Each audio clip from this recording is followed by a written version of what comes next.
കലോത്സവ വേദികളിലും പുറത്തും നിരീക്ഷണം ശക്തമാക്കി എക്സൈസ്. മയക്കുമരുന്നും നിരോധിത പുകയില ഉത്പന്നങ്ങളും തടയാൻ വനിതാ ഉദ്യോഗസ്ഥരടക്കം മഫ്തിയിലുണ്ട്. താമസ സ്ഥലങ്ങളിലും എക്സൈസ് സാന്നിധ്യമുണ്ടാകും. VS അനുരാഗുണ്ട് വിശദാംശങ്ങളുമായി. അനുരാഗ്, ഇനി മുന്നോട്ടുള്ള കുറച്ച് ദിവസങ്ങൾ കേരളത്തിന്റെ വിവിധ ഭാഗങ്ങളിൽ നിന്നുള്ള ആളുകളാണ് തിരുവനന്തപുരത്ത് ഉണ്ടാവുക. അതുകൊണ്ട് തന്നെ പരിശോധനയും നിരീക്ഷണവും ഒക്കെ വളരെ ശക്തമായിരിക്കും. എത്തരത്തിലാണ് ഈ പരിശോധനകളൊക്കെ ക്രമീകരിച്ചിരിക്കുന്നത്?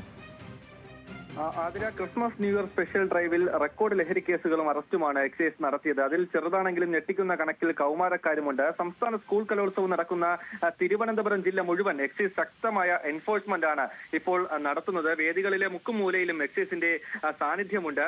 കലോത്സവത്തിന് തടസ്സമാകാതെ സംശയമുള്ളവരെയും ഇടങ്ങളും പരിശോധിക്കാനാണ് എക്സൈസ് കമ്മീഷണർ ഇപ്പോൾ നിർദ്ദേശം നൽകിയിരിക്കുന്നത്. കുട്ടികൾക്കിടയിലും താമസ സ്ഥലങ്ങളിലും മഫ്തിയിൽ ഉദ്യോഗസ്ഥരുണ്ടാകും. ഇതിനായി വനിതാ ഉദ്യോഗസ്ഥരെ അടക്കം നിയോഗിച്ചിട്ടുമുണ്ട്. വേദികളുടെ പ്രദേശങ്ങളിലുള്ള പെട്ടിക്കടകളിലടക്കം കഴിഞ്ഞ ദിവസം പരിശോധന നടത്തിയിരുന്നു. ഇടവിട്ടുള്ള ദിവസങ്ങളിൽ ആ പരിശോധന തുടരുകയും ചെയ്യും. ജില്ലയിലെ സ്ഥിരം കുറ്റവാളികളും എക്സൈസിന്റെ നിരീക്ഷണത്തിലാണ്. കുട്ടികൾക്ക് ബോധവൽക്കരണത്തിനായി വിമുക്തി പവലിയനും കലോത്സവത്തിന്റെ വേദിയിൽ എക്സൈസ് ഒരുക്കിയിട്ടുണ്ട്.